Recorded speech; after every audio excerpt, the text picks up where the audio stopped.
Sur la colline au-dessus de la ville se dresse encore une silhouette sombre. Un manoir si imposant qu'on ne sait jamais s'il observe la ville ou s'il guette ses prochaines victimes. Voici l'histoire de Phantom Manor. Voici l'histoire de la famille Ravenswood et de la mariée qui attend encore.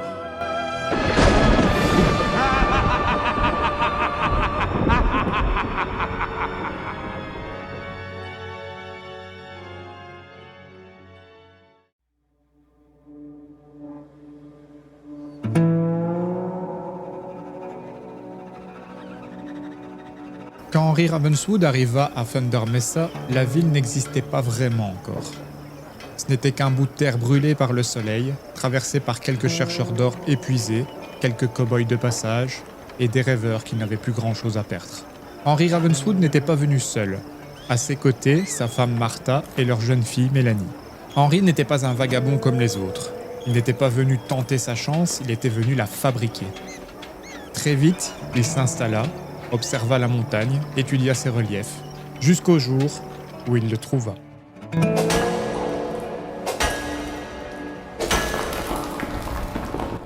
L'or.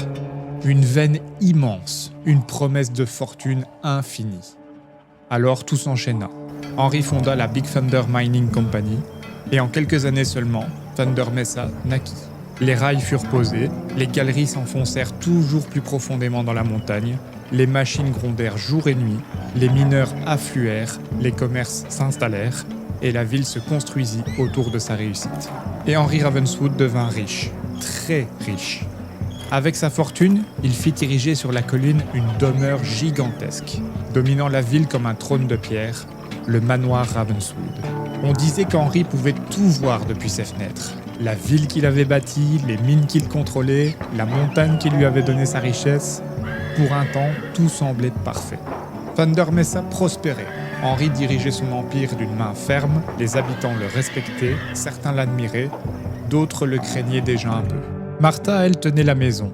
Elle s'occupait de Mélanie, qui grandissait dans l'abondance. C'était l'âge d'or. Mais derrière les airs de prospérité, il y avait une part d'ombre. Car la montagne n'était pas qu'un gisement d'or. Depuis toujours, les anciens de la région parlaient de Big Thunder Mountain comme un lieu sacré. Ils racontaient qu'un esprit puissant y résidait. Une force ancienne, protectrice, mais vengeresse. Un esprit qu'ils appelaient l'oiseau tonnerre.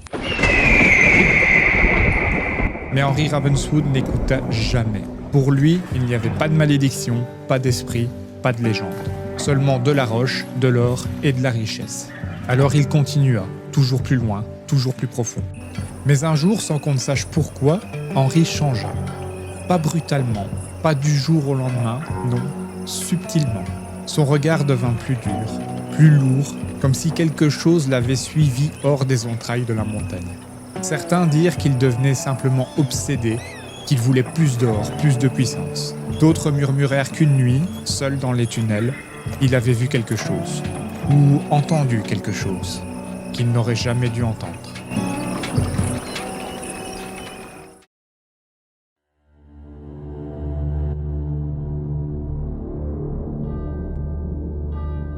Les années passèrent. Mélanie devint une jeune femme gracieuse, aimée et admirée. Toute la ville l'adorait.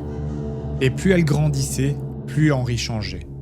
Son amour de père se transforma, d'abord en protection, puis en contrôle, puis en obsession. Car Mélanie voulait vivre, elle voulait partir, elle voulait aimer, et Henry ne voulait pas perdre la seule chose qu'il n'avait pas achetée. Alors quand un homme approchait Mélanie, le destin venait s'en mêler. Le premier prétendant fut Barry Claude, propriétaire de champs pétrolifères. Charmeur, assuré et confiant, il promit à Mélanie une vie loin d'ici, une autre ville, une liberté. Et ça, Henry ne l'acceptait pas. Barry était prudent, pas suicidaire. Pourtant un jour, on le retrouva lacéré par un ours, dans une zone où il n'y avait normalement aucun ours. Le deuxième fiancé fut Rowan D. Falls, le capitaine du Mark Twain Riverboat. Véritable fierté de Thunder Mesa. Rowan était l'opposé du manoir. Il était le mouvement, le voyage, la liberté. Exactement ce dont Mélanie rêvait. Henry détestait ce qu'il représentait. Rowan connaissait les eaux, chaque courant, chaque danger.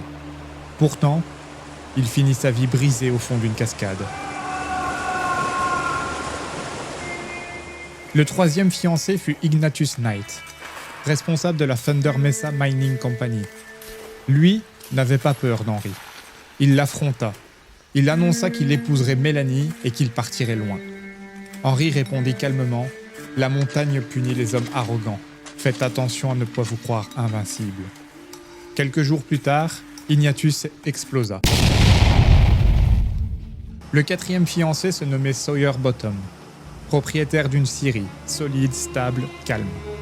Pas flamboyant, pas dangereux, juste un homme bien. Exactement ce qu'il fallait à Mélanie. Et donc, parfaitement inacceptable pour Henry. Sawyer ne craignait pas Henry. Un jour, il se retrouva coincé sur un tronc engagé dans une scie circulaire géante. 4 morts, 4 espoirs détruits. Et pourtant, Mélanie continua d'aimer. Elle rencontra Jake Evans, ingénieur ferroviaire, honnête, courageux, déterminé. Et surtout, il voulait l'emmener loin. Pour la première fois, Mélanie crut qu'elle pouvait gagner. Le mariage fut annoncé, le manoir se remplit de rires, de musique, de lumière. Mélanie resplendissait, et Henry bouillonnait. Un soir, il suivit Jake dans les entrailles de la montagne. Et là, il commit l'erreur ultime. Henry voulut tuer Jake Evans.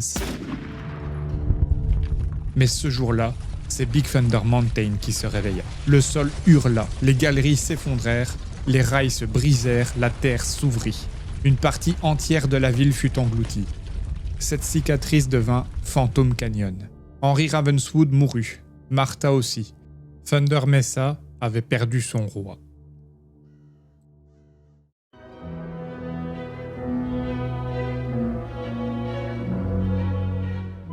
Quelques mois passèrent depuis la catastrophe et le jour du mariage arriva.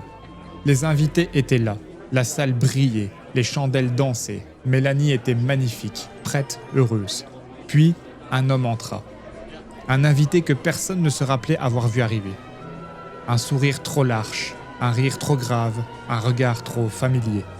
L'inconnu alla se présenter devant Jake, qui se préparait dans une des chambres du manoir. L'homme s'inclina légèrement, d'une politesse presque théâtrale. Et d'une voix douce, presque respectueuse, il lui dit qu'avant toute union, une coutume devait être respectée.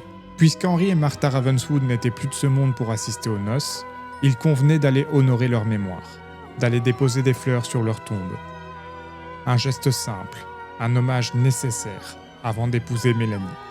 Et Jake, plein de respect, plein de bonnes intentions, accepta, sans savoir où ce guide l'emmenait réellement.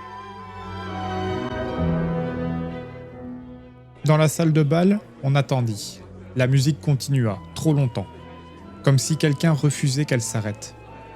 Les minutes devinrent des heures, les sourires devinrent des malaises, les regards commencèrent à se croiser. Les chandeliers tremblaient, l'air sembla s'alourdir. Une odeur étrange flotta un instant, et personne n'osa vraiment y penser.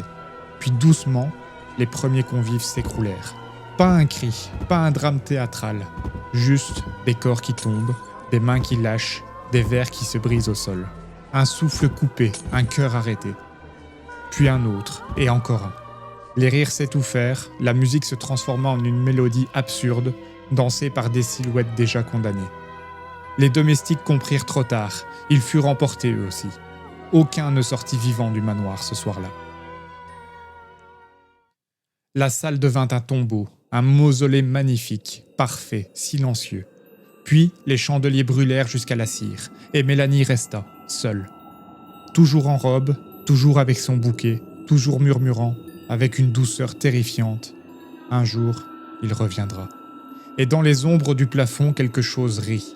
Un rire grave, lent, satisfait. Le temps perdit tout sens. Les murs pourrirent, le jardin mourut, la terre se fissura. Plus rien de vivant ne voulut entrer. Mais la fête continua. Les invités morts dansaient encore.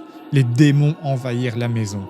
Les domestiques devinrent des ombres. Et Mélanie errait. Dans les couloirs, dans les escaliers, dans chaque pièce. Cherchant un homme qui n'existait plus. Chantant doucement, comme une berceuse triste.